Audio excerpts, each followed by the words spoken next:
di daerah-daerah yang pegunungan seperti ini yang belum cukup tinggi tapi banyak makadam kuno, itu kemungkinan itu kopi.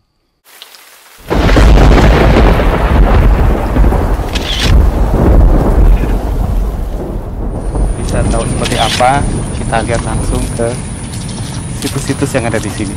Di sebelah sananya, tapi di dalam emasnya Bu, emasnya ini udah ada detailnya, titik-titik gitu.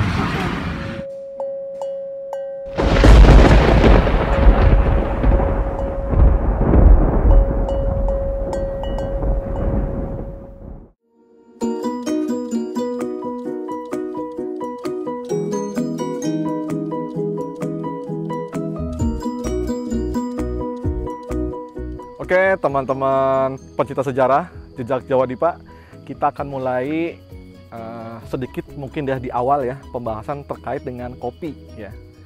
Kebetulan kita ada di satu area yang cukup banyak tanaman kopinya ya.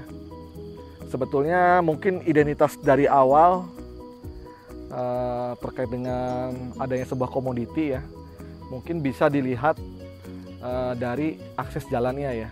Oh ya, satu lagi, kita akan membicarakan kopi itu dari perspektif lokasi ataupun sejarahnya gitu. Jadi tidak mendetail terkait dengan ragam macam kopinya, Om ya. Iya, iya. Nah, coba kita melihat kenapa sih ada tanaman kopi di sini gitu. Kita ngomongin sejarah dan minum aja nanti. Iya.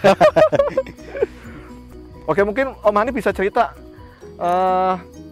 apa sih yang identik dari sebuah lokasi yang ada komoditinya gitu di zaman dahulu gitu. Nah, kebetulan kan kita kan sering jalan-jalan ya Kak, pelosok-pelosok. Selalu bingung kadang-kadang ini daerah kayak daerah yang sangat remote tetapi ada jalan kayak gini nih, jalan makadam. Ini kan artinya jalan makadam ini siapa yang buat gitu? Dibentuk gitu ya, sengaja gitu. Kosnya pasti tinggi sekali. Iya. Nggak mungkin ada ekonomi yang membiayai jalan ini. Nah ini kalau kita sering trip itu justru itu di daerah-daerah yang jauh itu sebenarnya sangat dimungkinkan merupakan daerah yang suatu konsesi zaman dulu. Kalau Om Juni pernah ke Bandung Utara itu juga banyak tuh. Pasti. Itu jalan-jalan ini udah dari zaman dulu sudah ada. Dan tadi kita juga sempat ngobrol-ngobrol sama penduduk, ya memang ini sudah zaman dulu sekali, mungkin ini udah zaman Belanda. Nah itu dari sisi ini ya. Tapi kalau dari sisi kita sambungkan beberapa evidence-nya ya bahwa ini jalan ini di pegunungan, kita ada di sekitar Jonggol dekat Pasirawi. Ini jauh dari mana-mana gitu, tapi sudah ada jalan seperti ini dan aksesnya dan cukup layak gitu Om jauh. Ya. Cukup jauh gitu dan ya. Cukup awet ya. Cukup awet ya. Ini pembuatannya lumayan mahal lah pada zamannya. Nah, jadi komoditi apa yang diprasarani oleh jalan ini? Jadi kita tadi cari-cari dan kita alhamdulillah ketemu. Iya. Tentunya bukan kopinya Belanda ya, tapi ini kopi yang ditanam di sini yang masih diteruskan secara tidak langsung oleh penduduk setempat. Ya. Untuk selanjutnya kita langsung bagusnya kita jalan-jalan ke kebun perkopian yang masih ada.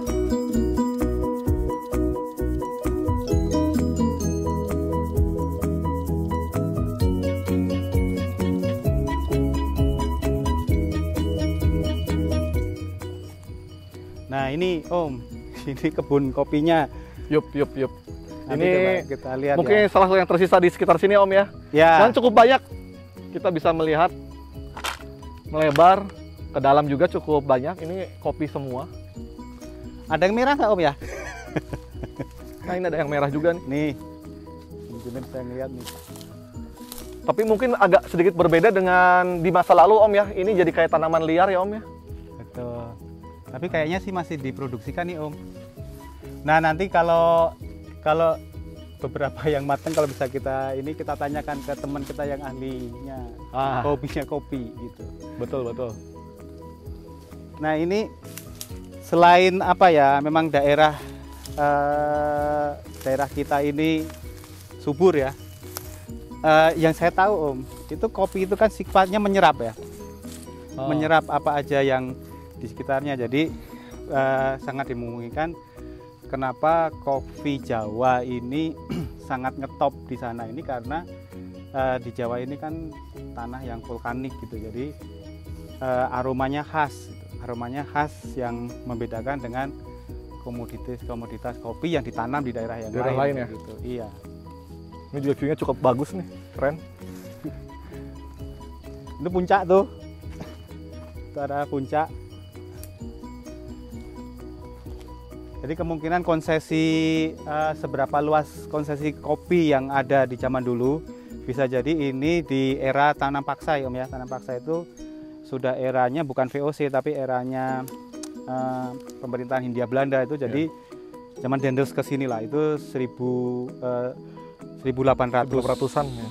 1811 dan seterusnya.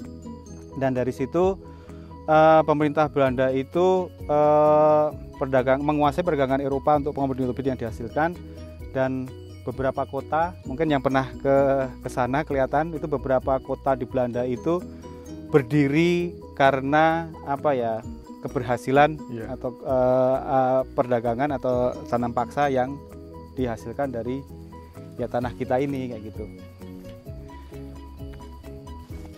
Jadi itulah kurang lebih ininya apa background sejarahnya.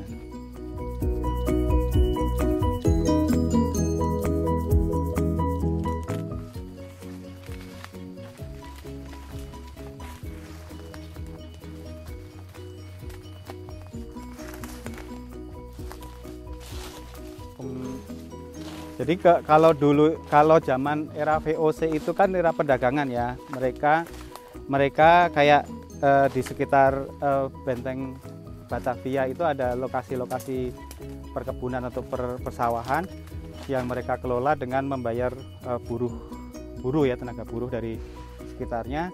Nah kalau di era Hindia Belanda ini, tanam paksa ini, mereka yang menentukan daerah sini harus menanam apa gitu. Jadi ya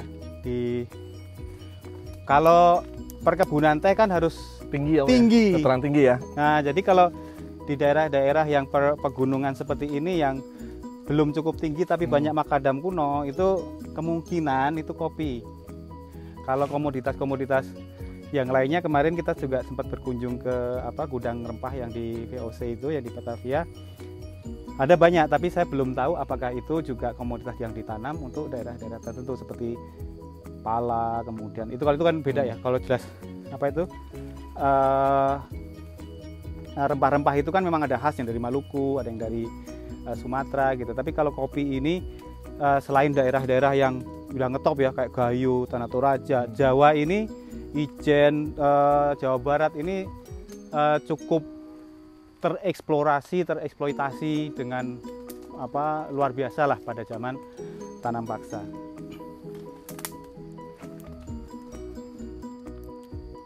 Oke Om Hanif, tadi kan sedikit dijelaskan terkait dengan tanam paksa ya. Ya. Nah mungkin dari beberapa teman kita perlu di-reminder ulang nih kayaknya nih. Bagaimana sih konteks tanam paksa itu gitu ketika peralihan dari VOC ke Hindia Belanda mungkin ya, di tahun 1800-an tadi ya. Iya betul. Kenapa harus ada tanam paksa dan bagaimana sih tanam paksa itu bisa menguntungkan atau melambungkan ya? Ya, membuat dari sisi Belanda. Teknisnya kan komoditinya itu melambungkan komoditinya ya, tapi bagaimana dari sisi sejarah melihat tanam paksa itu gitu? Ya, jadi itu kita dari awalnya ngomongin kopi, kemudian itu ada bergeser ya? Harus bergeser, memang harus bergeser. Jadi kita ngomongin ada era VOC awal 1600 sampai akhir 1700 sampai 200 tahun itu era VOC. Mereka itu adalah persekutuan kamar dagang, jadi bisnis lah intinya gitu, bisnis. Kemudian meskipun dia punya hak istimewa yang seperti penjajah juga ya, tapi mereka intinya perdagangan. Kemudian setelah bangkrutnya VOC di era 1810 atau ini udah mulai pemerintahan Hindia Belanda ya, sudah bukan VOC lagi tapi sudah kerajaan Belanda gitu. Nah di situ tuh pada awalnya Belanda itu di bawah Prancis ya, sudah di bawah Prancis. Jadi tapi konteks kita bukan ke arah situ, itu lebih ke arah pemerintahan Hindia Belanda ini sudah bukan seperti VOC lagi, bukan pedagang, tapi dia dengan dengan bekerja sama dengan penguasa-penguasa tempat itu melakukan kultur stelsel atau tanam paksa. Jadi di daerah-daerah tertentu itu komoditi yang laku di Belanda wajib ditanam di sini di daerah tersebut gitu ya. Jadi ini sangat sukses sehingga beberapa kota-kota di Belanda itu menjadi mewah gitu tuh karena suksesnya tanam paksa ini. Jadi tanam paksa itu apa? Jadi rakyat dipaksa suruh menanam komoditi yang ditentukan oleh Belanda dan harus dijual ke pemerintah Hindia Belanda dengan harga yang murah dan dijual ke sana dengan harga yang... Jadi harganya ditentukan dari petani kita ya. Kemudian mereka menjualnya dengan harga yang berbeda ya Om ya. Gitu.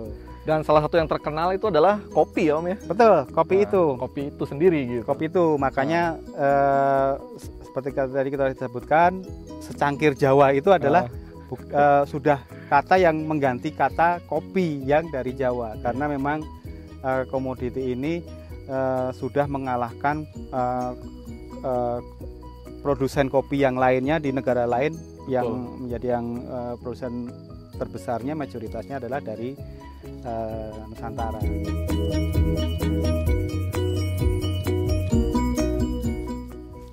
Oke, jadi tadi sudah cukup banyak ya kita membahas terkait dengan kopi yang ada di daerah sini. Kemudian juga ada penjelasan terkait dengan tanam paksa ya. Nah, teman-teman juga bisa berkontribusi untuk sharing-sharing ya terkait dengan kopi, kemudian Hindia Belanda atau VOC atau terkait dengan tanam paksa pun nanti bisa tulis-tulis di komen ya. Kita tutupkan perjalanan kita untuk sebagai pembuka gerbang awal kita untuk membahas kopi ya. Kita akan lanjut sambil di lain kesempatan sambil cari tema yang berkaitan dengan kopi juga Om ya. Ya. Oke, tetap ikutin kita ya. Jangan lupa subscribe dan klik tombol like.